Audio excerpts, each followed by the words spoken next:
All right, think about this for a second. Let's say you want to launch a new food brand in India. I mean, you're going up against absolute giants, right?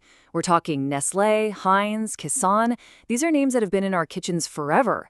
It sounds completely impossible.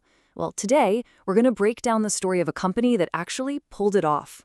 And get this, in less than 10 years, this startup called Veeba Foods, started by a guy named Viraj Bahl, didn't just compete. No, they exploded. They rocketed past a 1,000 crore rupee revenue run rate. I mean, that's just a crazy number for any company, but for a brand new player in the food space, it's almost unbelievable. So that's the big question, isn't it? How on earth did they do it? And let me tell you, this was no accident. It wasn't luck.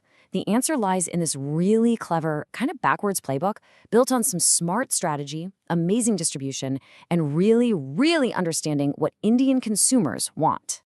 Okay, so to really get the Veeba story, you've got to start with the founder, Viraj Bahl. And what's super important to know is that before Veeba became this huge success, he'd already been through it all. I mean, he'd seen massive success, and he'd also experienced some pretty crushing failures in the food business.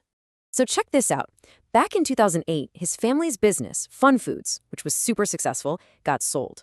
He then tried his own thing, a restaurant chain, but it failed. By 2013, he was kind of at rock bottom, professionally speaking. But here's the crazy part. Instead of just giving up, he and his wife decided to go all in. They sold their own house to fund one last shot at an idea. And that idea? That was Veeba.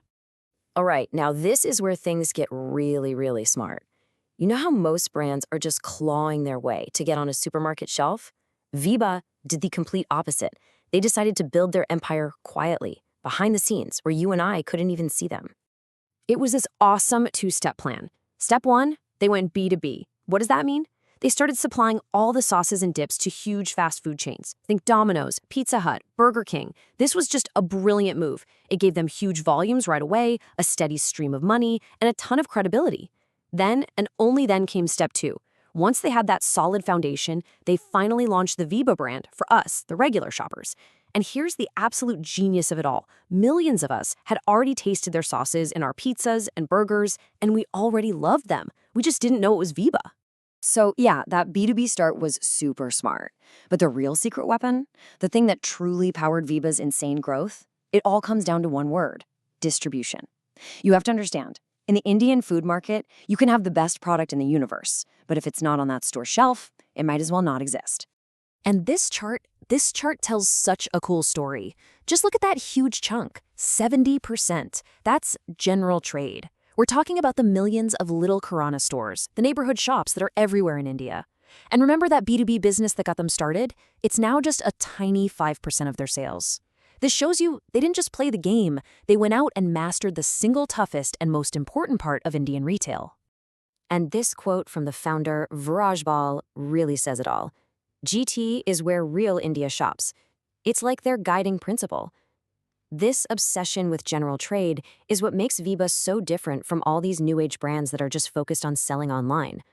Veeba went straight to the heart of where India actually buys things. Of course, having your stuff in every store doesn't mean anything if people don't want to buy it. And this is another area where Veeba just nailed it. They didn't just copy international flavors. No, they created new stuff specifically for us. They made India's first big eggless mayonnaise, which was a total game changer. They came up with amazing flavors like tandoori mayo and chipotle Southwest. They basically created a whole new world of sauces beyond just ketchup.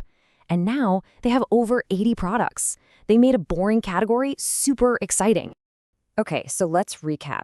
We've got a founder who never gave up, a genius strategy, and products people love. But did they make any money? Let's get into the financials and see what the numbers say. And wow, the growth is just explosive. I mean, look at this. From under 300 crores in 2019 to now aiming for over 1,000 crores. That's a growth rate of 30 to 35% every single year. Let me put that into perspective for you. For a food company, that kind of growth is practically unheard of. That's more like what you'd see from a hot tech startup. So how does their business actually work money-wise? Here's a quick look. They make a really healthy profit on every bottle they sell, but the really interesting part is what they do with that money. Look at those big numbers. Up to 30% of their revenue goes right back into distribution and another 15% into marketing. What does that tell you? It tells you their strategy is all about growth. They're pouring every penny back into the machine to get bigger and bigger, choosing market share over making a quick buck right now. But when you climb a big mountain, the view is great, but the air gets thinner. As Veeba gets bigger, it's entering the big leaks, and that comes with a whole new set of problems. Those giants we talked about, they're not ignoring Veeba anymore. Oh no, they are watching very closely. And this really sums up the fight, doesn't it?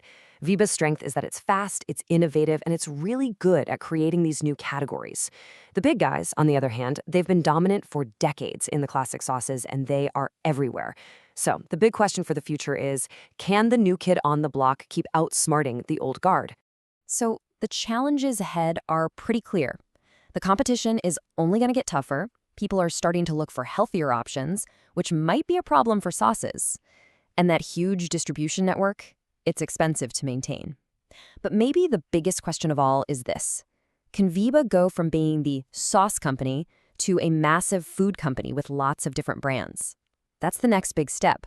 So let's just quickly recap the Veeba playbook, the secret sauce, if you will. It really comes down to these 5 things. 1.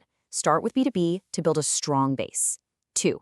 Build an insanely deep distribution network, especially in those local Kirana stores. 3. Never stop creating new products that people in India will actually love. 4. Make your own stuff so you can control the quality. And 5. Be super smart with your money while you do it all. Honestly, the Veeba story is just an incredible lesson in how to build a brand today in one of the toughest markets on the planet. It kind of leaves you with this one big thought, right? This whole playbook, starting with B2B, focusing on distribution, innovating like crazy, it worked absolute magic for sauces. So my question to you is, what's next? What's that other boring category on your kitchen shelf that's just begging for a company like Veeba to come in and shake things up?